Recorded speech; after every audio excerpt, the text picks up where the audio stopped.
Another body has been found in New South Wales floodwaters. 4 people have now died in the crisis that has stranded thousands from the Central Coast to Grafton.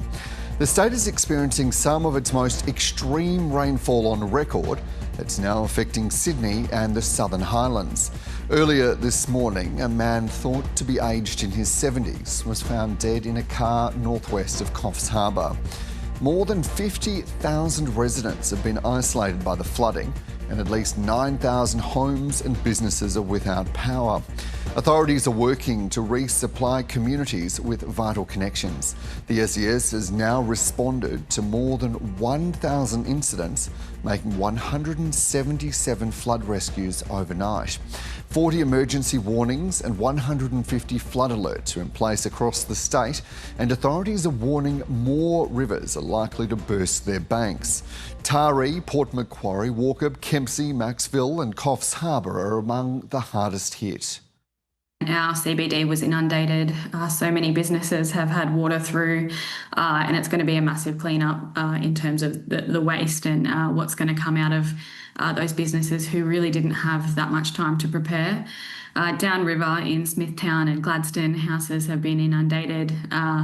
Water coming through the bottom of their houses. It's really awful to see, and the water's going to take a bit of time to reside.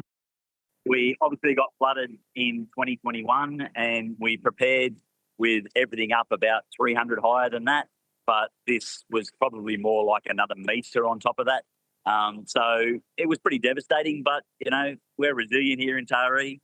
We'll clean it up, fight up and get back and get trading in as soon as we can and soldier on. The weather system is shifting south, with heavy showers to continue in the Hunter region and the Greater Sydney metropolitan area. The Blue Mountains, Illawarra, Snowy Mountains and South Coast region are preparing for the system. The Nepean Dam is currently spilling and there are concerns Warragamba Dam may overflow. Authorities say the hard work is just beginning for thousands of residents. And the coastal trough that's been producing that widespread, heavy, prolonged rainfall on the mid-north coast, hundreds of millimetres, that's now shifted its focus. It's become more mobile, which means it's moving through more quickly, and it's shifted its focus over the central New South Wales coast and the south coast of New South Wales. What that means for the mid-north coast is conditions are clearing. The New South Wales SES is concerned around flash flooding around the Sydney metro area and further south and southern highlands. We are seeing effects on that central coast and Sydney areas currently, and minor flooding in the Colo, Hawkesbury and Nepean rivers.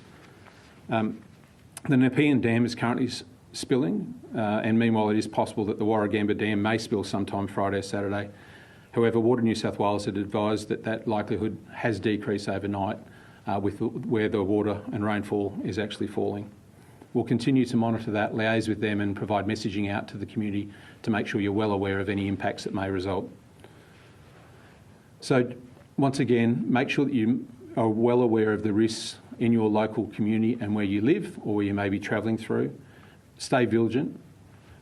Do not drive through floodwaters. Sadly, overnight we've had 2 fatal accidents in Sydney, one at Greystanes and a pedestrian at Liverpool.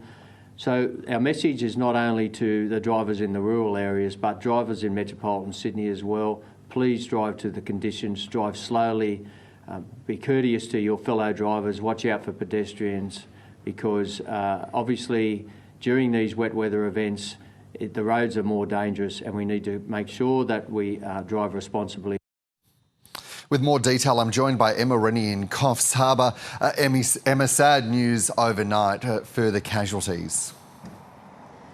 That's right, Dan.